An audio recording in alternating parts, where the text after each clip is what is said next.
My beloved, there comes a time in every soul's journey when silence becomes not weakness, but wisdom. When the Lord, in his infinite knowledge and unmatched grace, leans down and whispers into the ears of the faithful, "Be still.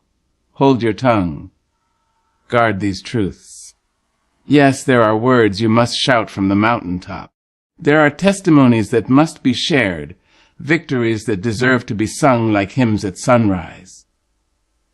But there are also things precious and private, meant to be kept in the vault of your spirit, behind the curtain where God communes with you alone. So today, I speak not just to your ears, but to your soul. God said, "Never tell these 5 things to anyone." Ah, my darling, you must know this: when God plants a dream in your spirit, he does not call a committee to approve it. He does not ask your neighbor to verify it, nor does he consult the doubters and the cynics who have never known how to believe in anything beyond what they can touch. The dream that is breathed into you in the quiet hush of your becoming is not up for public consumption. It is not something to be tweeted, teased, or tossed to the wolves. You see, a dream is sacred. It's like the first heartbeat in the womb, a soft, holy rhythm that says, life is coming. And it doesn't matter if the world believes it, because heaven already ordained it. But far too many of us make the mistake of telling the wrong people too soon. We lay our fragile hopes at the feet of folk who do not have the heart to hold them gently. People who've long given up on their own dreams will try to snatch yours from your mouth before it has even found words. Let me tell you something true, child. Some folks don't want to see you dream, because your dreaming reminds them that they stopped. And instead of getting back up to pursue what they lost, they'll try to convince you that dreaming is foolish, that your vision is too big, too strange, too far from what they understand. But just because they can't see what you see doesn't mean your eyes are lying. It just means your vision came from God, and not from them. Oh, and it's tempting, I know it is, to share it, to speak it. You get so excited. The dream is burning in your bones and you want the world to know. You want someone to say yes. I see it too. But let me tell you this, applause is not confirmation. Echoes are not evidence. And validation from men is not the voice of God. In the book of Genesis, young Joseph had a dream, a vision that he would rise, that others would bow, that he would be lifted by divine purpose. But Joseph made the mistake of sharing that dream with people who didn't love him enough to celebrate it. His own brothers, flesh of his flesh, grew jealous. They despised his calling, and before long they stripped him of his robe, threw him in a pit, and sold him into slavery. Now, the dream still came true, yes, because what God has spoken will not return void. But had Joseph kept it between himself and the Almighty a little while longer, perhaps he wouldn't have had to learn so much pain before his purpose arrived. Sometimes, child, your silence can save you from betrayal. There are people walking among you with ears but no discernment, eyes but no revelation, hearts that beat, yes, but only for their own desires. And you think they'll rejoice when you rise. You think they'll clap when you win. Some will. But others will try to pull your wings off before you ever take flight. So keep it to yourself. Not out of fear, but out of reverence. Guard it like the pearl that it is. Pray over it. Write it down.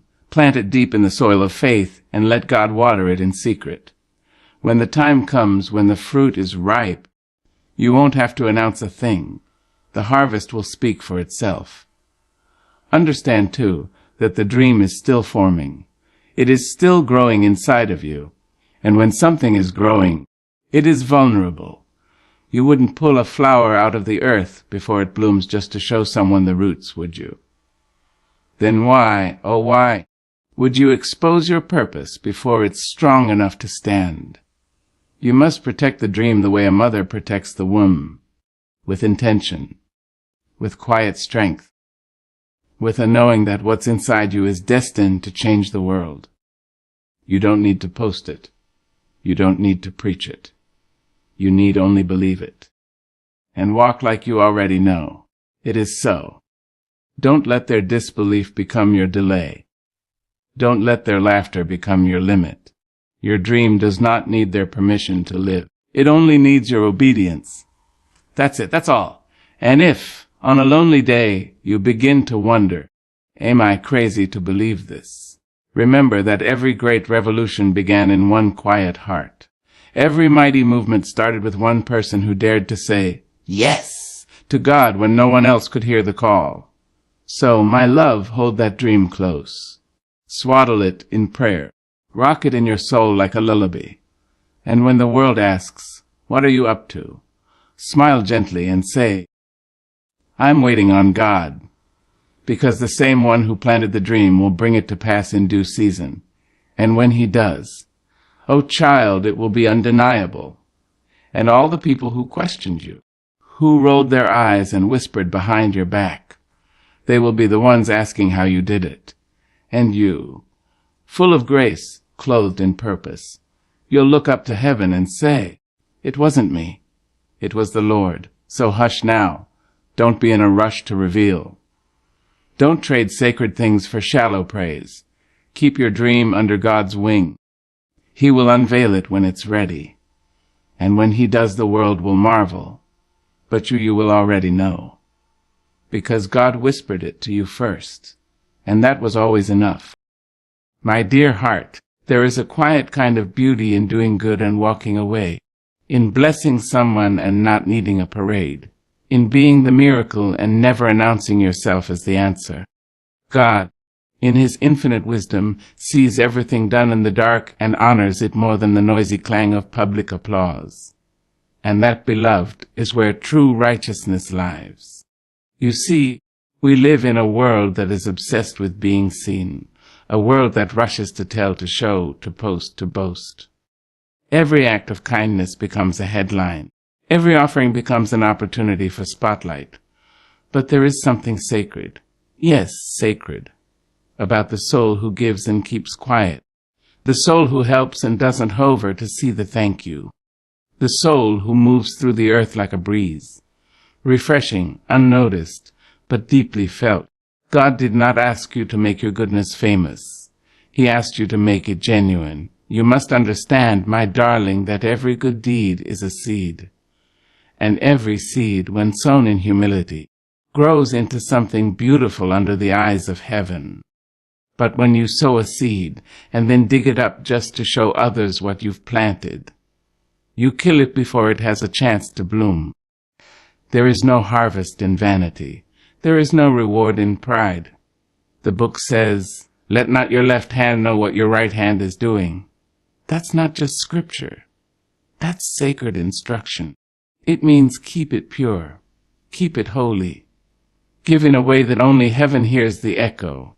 Give in such a manner that your reward comes not from men, but from the Father who sees what is done in secret. I've seen too many people give like it's a performance, like they need someone clapping at every corner. They love the spotlight more than they love the person they're helping. And that, my love, is not charity. That's a transaction. That's ego dressed in good intentions. But God sees the heart. He doesn't just see the act. He sees the why. He sees the quiet tears you wiped from a stranger's face when no one else saw. He sees the groceries you left at a door. He sees the prayer you whispered over someone who didn't even know you were praying for them. That's the kind of giving that stirs the heavens. That's the kind of love that moves mountains. Don't give to be praised. Give because it's right. Give because it honors the God who gave everything for you. When you give in silence, you declare that your treasure is in heaven.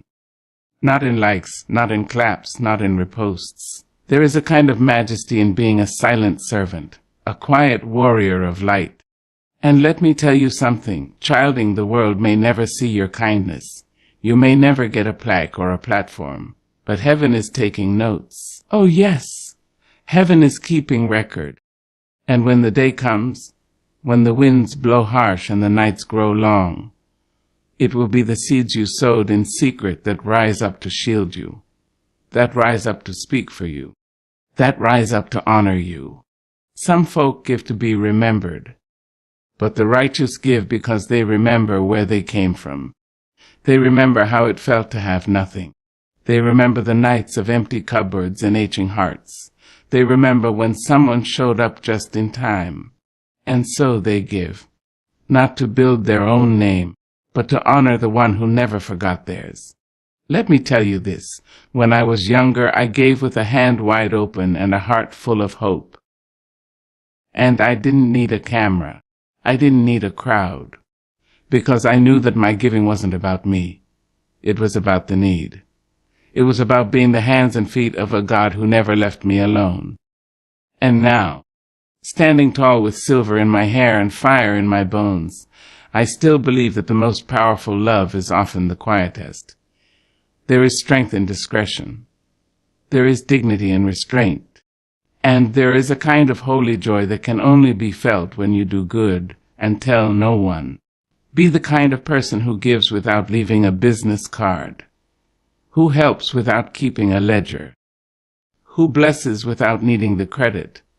Be the kind of person who shines without having to shout, because when you give and walk away, when you lift and let go, you leave room for God to step in.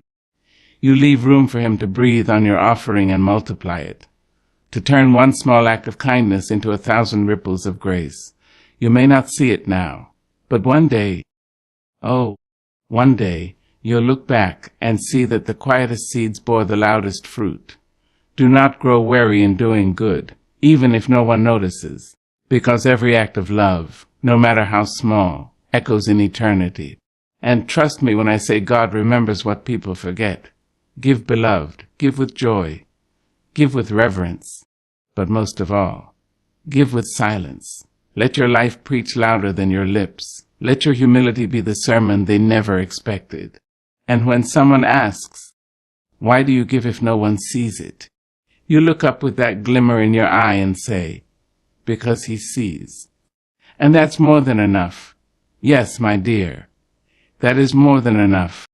My dear child, there are places in your soul that even your closest friends do not deserve to enter. There are aches, mistakes, and scars that have been signed, sealed, and sanctified by time, lessons that belong to you and God alone. Some things, precious heart, are too sacred to be shared, too personal to be paraded, and too painful to be passed around like casual conversation. And your past is one of those things. You see, we all carry a story. Some parts are lit with laughter and music, while others are shadowed by silence, bruised by betrayal, and wrapped in regret. And Lord knows, it feels good to release it sometimes, to spill it out like water on parched ground. But not everyone deserves to sip from your well. Not everyone can handle the weight of your testimony. You've got to know the difference between those who come to understand and those who come to gossip, between those who want to hear your story to help you heal, and those who want to know it so they can use it as a weapon when the winds change. Some folk will smile while you speak and later turn your truth into a tale twisted to suit their own bitterness. That's why silence is holy. That's why discernment is divine. Every part of your past is not for public consumption. Some things are between you and the Lord. Some things He delivered you from in the midnight hour, when nobody else was watching, when the world was asleep, and your tears were your only company. There are secrets that were formed in the dark, secrets that nearly broke you, but didn't. And it wasn't because someone saved you. It was because God reached down into your despair and pulled you up with hands of mercy. And when God brings you out of something, sometimes He asks that you not look back, not because you're ashamed, but because what He's doing next requires your eyes to face forward. See, baby, the enemy loves to remind you of who you used to be. He brings it up to make you question your worth, to make you shrink, to make you hide. But don't you dare. You don't have to explain where you've been to prove who you are now. You don't owe the world a confession. You owe God your transformation. There are people who will never see past who you were. They'll try to keep you in the version of yourself they're most comfortable with. And if you're not careful, you'll start to believe that you are no more than your worst day, your biggest failure, your longest detour. But listen to me, and listen well. You are not your past. You are the person who survived it. You don't have to wear your wounds to be real. You don't have to bleed to be believed. Sometimes the most powerful testimony is the quiet, steady way you walk in the light without dragging the darkness behind you. I know, child, I know. The past has claws. It tries to cling to you when you sleep. It shows up in conversations you didn't expect. But healing means learning to close the door and lock it. Not because you're hiding, but because you're preserving the peace that cost you everything to gain. Let me tell you something my grandmother used to say. You don't have to take folks on every journey you've walked. Sometimes just tell them you got here, and thank the Lord that you did. And oh, how that wisdom has saved me time and time again.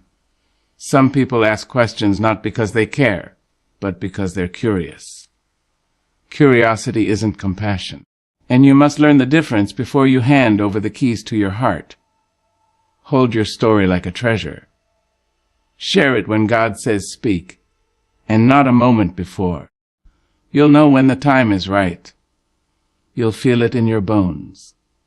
And when you do speak, speak from the healed place, not the wounded one. Don't bleed on people who didn't cut you. Don't revisit the pain just to prove how far you've come. And let me say this, too, there's power in saying, that chapter is closed. There's strength in telling someone, that part of me is between me and God. You are under no obligation to unpack your past for someone who hasn't earned your trust or your time. See, your past may explain you, but it does not define you. It may shape your walk, but it does not dictate your destiny. It may have broken you once, but it cannot bind you forever, not when God has already set you free. So walk tall, my dear, walk with grace. And when the world asks about where you've been, just smile and say, God knows. And that's enough. You are not a museum for past mistakes. You are a cathedral of new beginnings. You are not a prisoner of your history. You are a poet of redemption. So guard your past like the sacred altar it is. And don't let unworthy hands play with holy things, because there is glory in your growth. And not everyone has the honor to witness it. My beloved child, there's a kind of sacred silence that protects the dreams God has planted deep within you. A quiet knowing that some visions are too tender, too divine, too raw in their early stages to be handled by just anybody. The seed of your calling, your purpose, your anointing, it was whispered to your spirit in the hush of intimacy between you and the Creator. And what God whispers in the stillness, man cannot always comprehend in the noise. You must understand, not every ear is meant to hear your dreams. Not every heart is ready to rejoice over your vision. There are some things so holy that they must be kept between you and the one who gave them. Because the minute you expose your calling to casual conversation, you risk letting doubt creep in where divine instruction once stood. People will question what they cannot see. They will challenge what they don't understand, and they will try to shrink what they could never carry themselves. That is not always out of malice, no baby. It's often out of fear, out of limitation, out of a vision too small to recognize what God is doing through you. So you must be careful. You must be discerning. When God gives you a calling, it's not for the world to validate. It's not for the crowd to clap over. It's not for the committee to approve.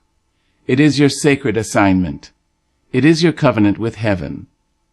And sometimes it must be nurtured in secret until it is strong enough to stand on its own. I remember the early days of my calling. The Lord spoke to me in quiet hours. He showed me glimpses of what I would one day do.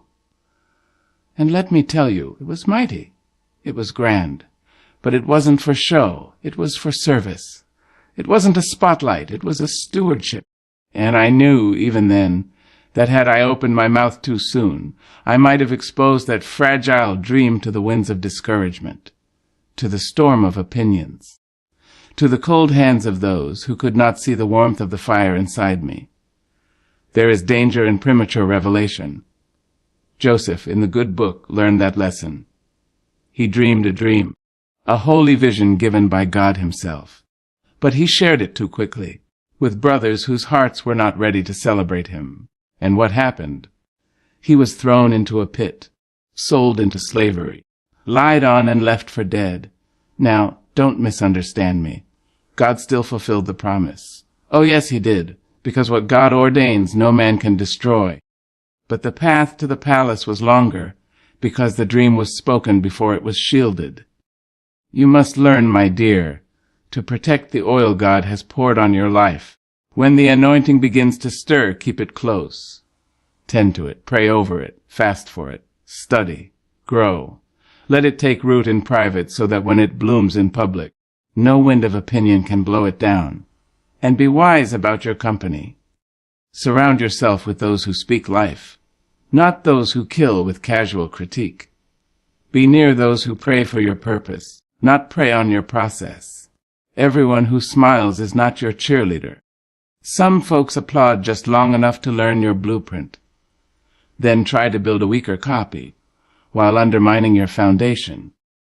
Sometimes the holiest thing you can do is to keep quiet. Sometimes the loudest declaration of faith is to walk boldly in your calling without having to explain it to a single soul. God did not ask for a press release. He asked for obedience. When you know you've been called, when you feel that tug in your spirit, you don't need to convince anyone. You just need to move. Move when he says move. Speak when he says speak. And when he tells you to be still, oh child, be still. Because that stillness is not inaction. It's incubation. It's preparation. It's divine strategy unfolding. See, there are some things God gives you in seed form, and you don't shout over seeds. You water them. You bury them in faith. You protect them from weeds, especially the weeds of doubt and the pests of public opinion. God is not just calling you to something. He's forming you for it, and formation takes time. Don't rush to unveil what is not yet ready. Let the fruit mature. Let the roots go deep. Let your soul be anchored so that when the time comes, you will not only step into your purpose, you will sustain it. I've seen too many good people, gifted people, anointed people, crumble under the weight of a calling they exposed too soon, because when the heat came, they hadn't developed the endurance. When the crowd turned, they hadn't built the character. And when the storm hit, they hadn't yet formed the faith to stand. So protect your calling, child. You don't have to advertise the fire God lit in you. The world will feel its warmth in time. But until then, keep the flame burning in secret. Let it mold you, refine you, teach you how to trust him, not the applause. And don't you worry if others don't understand. It's not their vision. It's not their walk. It's not their assignment. What God whispered to you in the womb, they may never grasp. That's all right. You just keep walking. Keep believing. Keep building. Because there will come a day, oh yes, it will come, when what you've carried in silence will speak for itself. When what you've guarded in private will rise like the sun and shine so bright. Even your doubters will have to shield their eyes. So hold on, baby. Hold on to the calling. Hold on to the promise. Hold on to the voice that called your name before the foundation of the world. And when someone asks, why didn't you tell anyone? Just smile gently and say, because God was still writing the story, and I didn't want to interrupt him. You are his masterpiece, still unfolding. Let him finish what he started, in the quiet, in the shadows, in the sacred stillness of becoming. My dear heart, There's a kind of sacred wisdom in keeping some things to yourself, especially when it comes to your next move. In a world that urges you to announce, to declare, to perform your plans like a parade down Main Street, it takes strength, real strength, to say nothing and keep walking. For God, in His divine brilliance, sometimes says, "Don't speak it yet." Because when the steps are ordered by Him, the destination does not need to be disclosed to the world. See, we live in an age of exposure. Folks want to tell it all, show it all, before the thing is even fully formed. They want to live loud, not realizing that the holiest things often happen in quiet. But there is power, my child, undeniable power, in moving in silence. The loudest thunder sometimes rolls behind the calmest skies. Let me tell you something true: not everybody is happy for you. Not everybody is rooting for your rise. Some people wear smiles that hide daggers, waiting for the moment you lower your guard.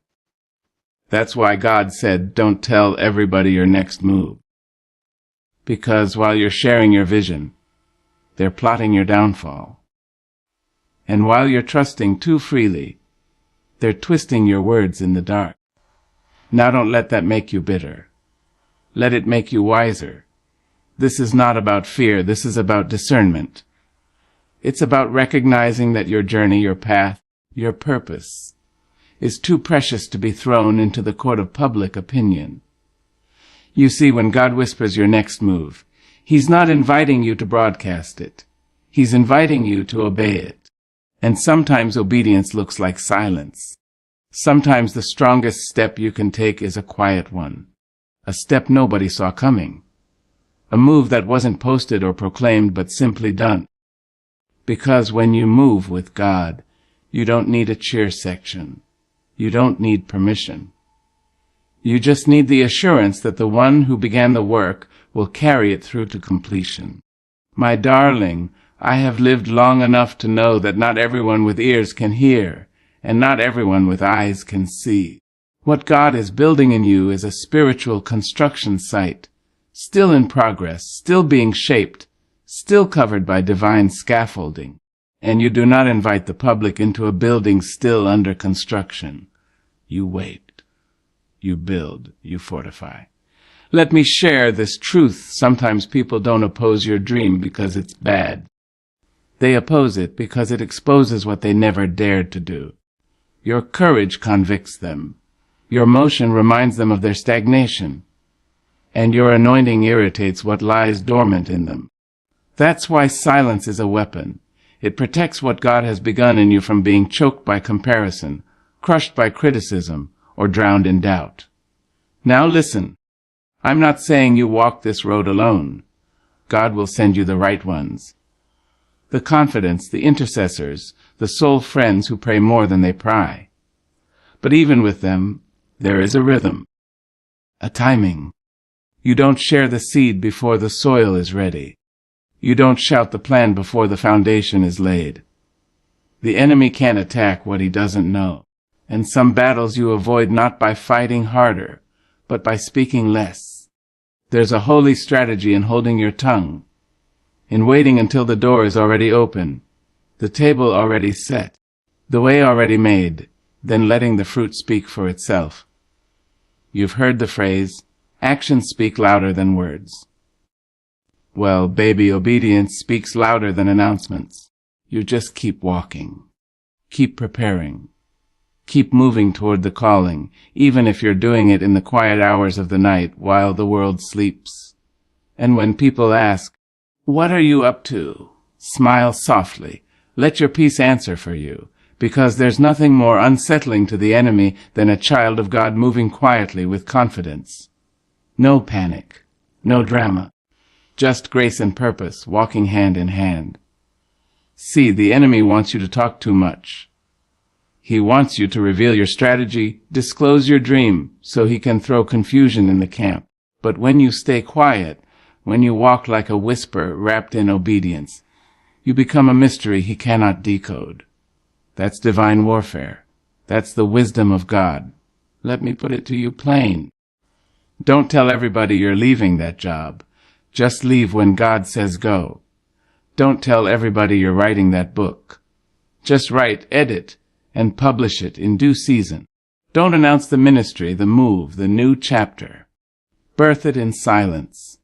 Let the outcome be your introduction. Even Jesus, sweet Lamb of God, even he didn't reveal every step of his mission. There were times when he told folks, tell no one what you've seen. Why? Because timing is everything in the kingdom. Even miracles must respect divine timing. So who are we to disregard that wisdom? This kind of silence is not cowardice. It is maturity. It is knowing that the same God who called you will complete it. You don't need to defend it. You don't need to explain it. You just need to move when he moves and let the work speak. You are a vessel of greatness shaped by divine hands. And your journey is not for entertainment. It is for edification. Don't cast your pearls before swine. Don't hand your destiny to the doubters. God has a plan, and he's revealing it to you, not to them. That is why you must guard it with everything in you. Let me close with this. When God is the architect, you don't have to boast about the blueprint.